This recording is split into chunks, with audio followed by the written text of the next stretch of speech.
Hello guys, कैसे हैं आप सभी का बहुत बहुत स्वागत है। एटीओ का ये हमारा क्लास 60 है। इसमें हम लोग जो है जनरल स्टडीज के अंतर्गत 20 महत्वपूर्ण प्रश्नों को देखने वाले हैं, जो कि हिस्ट्री, पॉलिटी, जियोग्राफी, इकोनॉमिक्स और साइंस से रिलेटेड महत्वपूर्ण प्रश्न होंगे। तो वीडियो को शुरू से लेकर लास्ट तक जरूर देखिएगा, और यदि वीडियो अच्छा लगता है तो प्लीज़ इसे अपने दोस्तों के साथ शेयर, लाइक और जो नए लोग हैं सब्सक्राइब जरूर करें। आपको जो है डेली एटीओ के 2 वीडियो मेरे चैनल पर देखने को मिलेंगे। तो जो नए लोग हैं ज़रूर चैनल को सब्सक्राइब करें, ठीक है? चलिए देखते हैं क्वेश्चन। क्वेश्चन नंबर 1 है, राजद्रोह के अपराध में बाल गंगाधर तिलक किस वर्ष जेल गए थे? ऑप्शन ए है 1897, बी 1900, सी 1901 और डी है 1906। सही आंसर क्या हो जाएगा? ऑप्शन नंबर ए 1897 को, ठीक है? राजद्रोह के अपराध में बाल गंगाधर तिलक जेल गए थे, ठीक है? 1897 में। देखते हैं अगला क्वेश्चन। क्वेश्चन नंबर 2 है, भारत सरकार द्वारा राष्ट्रीय जलमार्ग घोषित किया गया है। ऑप्शन ए है हल्दिया व इलाहाबाद के मध्य गंगा जलमार्ग, बी है केरल में पश्चिम तटीय नहर कोटापुरम से कोल्लम, सी है सदिया व धुबरी के मध्य ब्रह्मपुत्र नदी जलमार्ग और डी है उपरोक्त सभी। तो सही आंसर क्या हो जाएगा? ऑप्शन नंबर डी, उपरोक्त सभी जो है भारत सरकार द्वारा घोषित राष्ट्रीय जलमार्ग हैं, है ना? Option number D. देखते हैं अगला क्वेश्चन। क्वेश्चन नंबर 3 है, एक धन विधेयक और एक वित्त विधेयक में क्या समानताएं होती है? पहला है दोनों राष्ट्रपति द्वारा पूर्व हस्ताक्षरित होते हैं, दूसरा है दोनों लोकसभा में पुनः स्थापित किए जा सकते हैं, तीसरा है राज्यसभा 14 दिनों तक रोक सकती है और चौथा है राष्ट्रपति अनुमति देने से इनकार नहीं कर सकते। तो धन विधेयक और वित्त विधेयक में समानता बताना है। नीचे जो है A B C D 4 option दिए हैं, आपको देख के बताना है कि सही ऑप्शन कौन सा होगा, सही आंसर, ठीक है?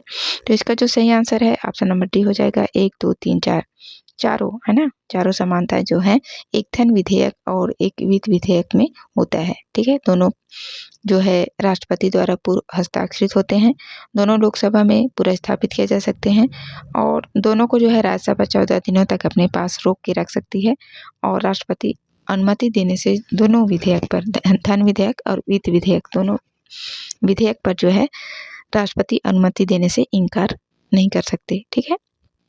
तो सही आंसर क्या हो जाएगा? Option number D. देखते हैं अगला क्वेश्चन।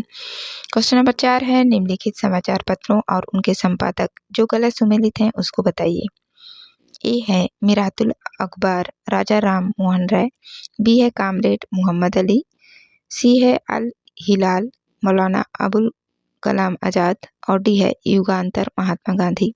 तो सही आंसर क्या हो जाएगा? गलत, जो गलत है ना, संपादक गलत सुमेलित है उसको बताना है। तो सही आंसर क्या हो जाएगा? ऑप्शन नंबर डी, ठीक है?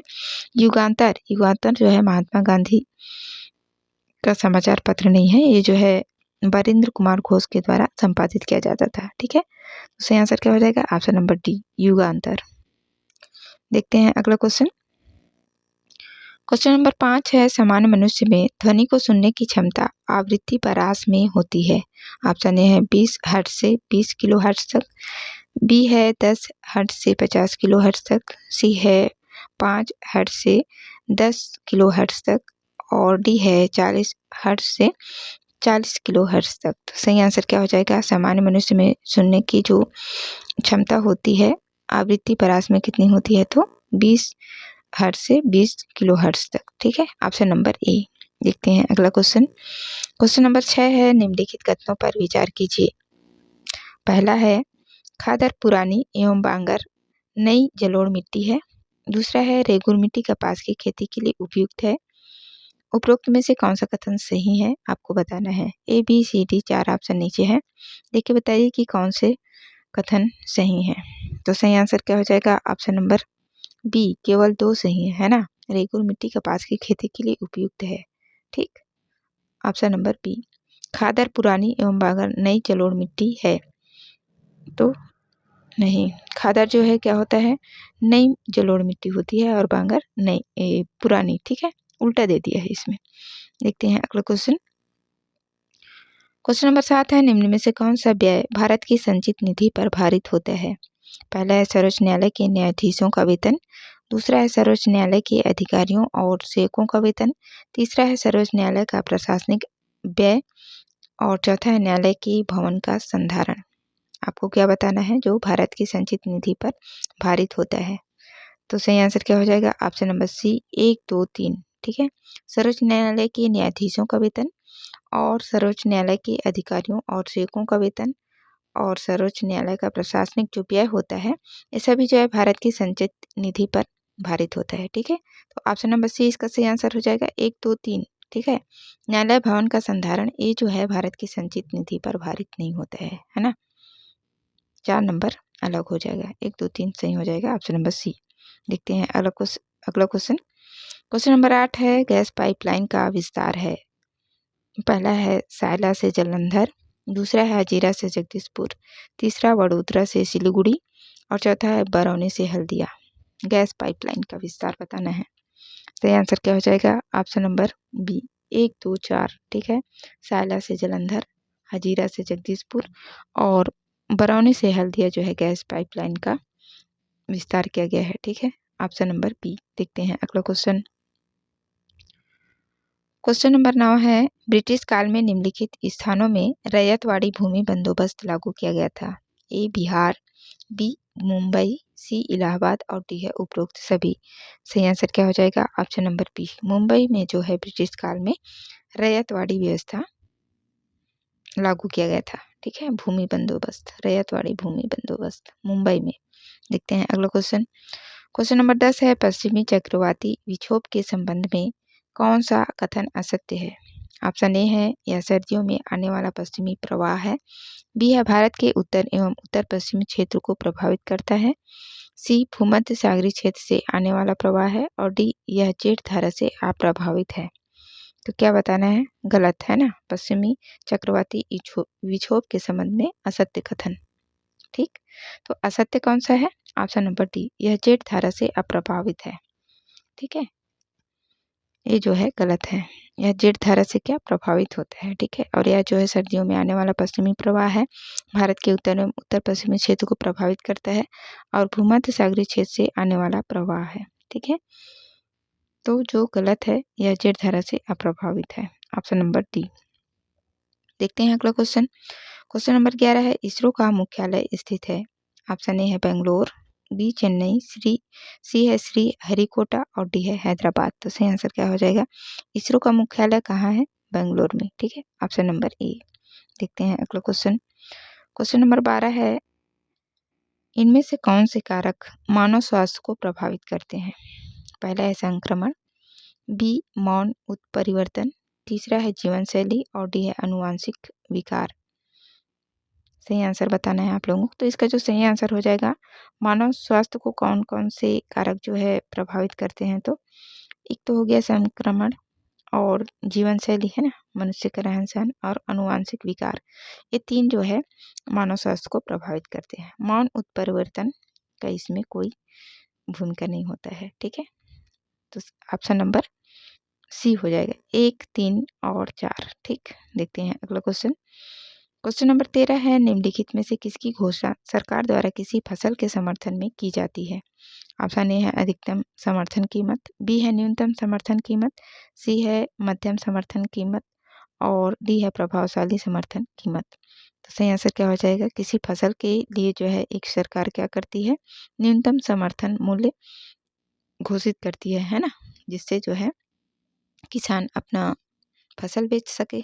ठीक है। तो सही आंसर क्या हो जाएगा? ऑप्शन नंबर बी न्यूनतम समर्थन कीमत का। देखते हैं अगला क्वेश्चन। क्वेश्चन नंबर 14 है निम्न में से सही क्या है?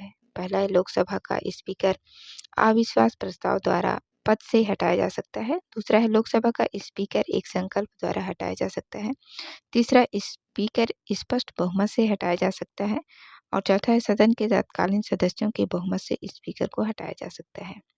तो सही आंसर क्या हो जाएगा? लोकसभा के स्पीकर को कैसे हटाया जा सकता है? तो एक संकल्प द्वारा, है ना। एक तो संकल्प द्वारा हटाया जा सकता है इसको और सदन के तत्कालीन सदस्यों के बहुमत से स्पीकर को हटाया जा सकता है। 2 और 4 ऑप्शन नंबर डी। ठीक है। देखते हैं अगला क्वेश्चन। क्वेश्चन नंबर 15 है, गुप्त वंश के अभिलेखों में प्राप्त उद्रंग शब्द का अर्थ होता है। ऑप्शन ए है मंत्री पद, बी कर, सी सिक्का और डी है विद्रोह। तो सही आंसर क्या हो जाएगा? ऑप्शन नंबर बी, कर को उद्रंग जो शब्द है गुप्त वंश के अभिलेखों में उद्रंग शब्द का उल्लेख हुआ है, उसका अर्थ क्या होता है? कर। ठीक है, ऑप्शन नंबर बी। देखते हैं अगला क्वेश्चन। क्वेश्चन नंबर 16 है, जैन धर्म की मान्यता के अनुसार निम्नलिखित तीर्थंकरों को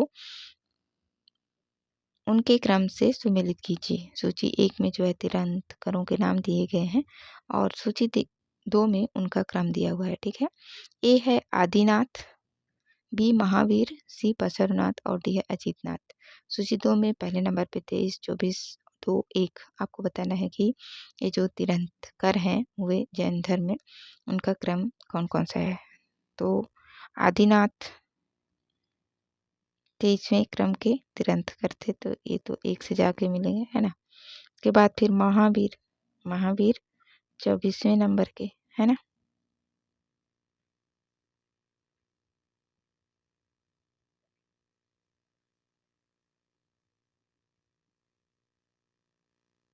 ठीक, उसके बाद फिर पसारुनाथ, पसारुनाथ जो है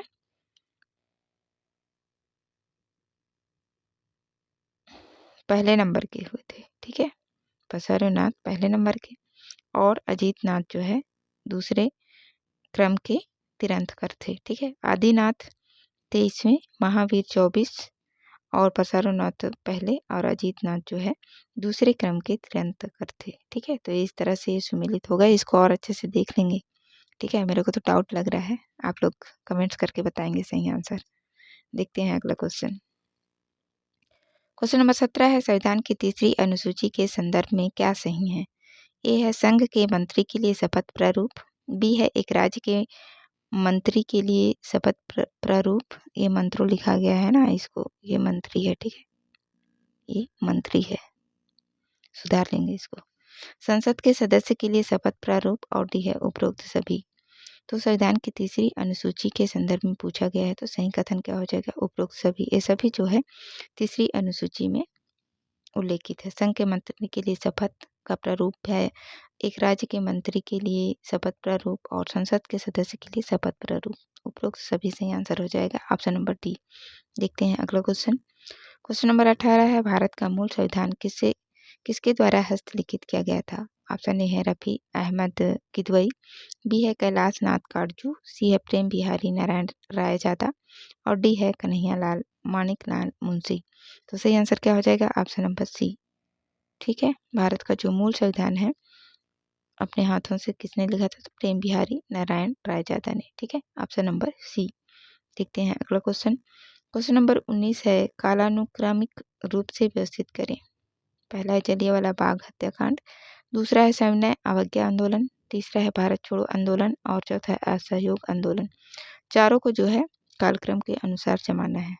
तो सही आंसर क्या हो जाएगा? Option number A. सबसे पहले जो है जलियांवाला बाग हत्याकांड हुआ था, उसके बाद असहयोग आंदोलन, उसके बाद फिर सविनय अवज्ञा आंदोलन और लास्ट में भारत छोड़ो आंदोलन। ठीक है,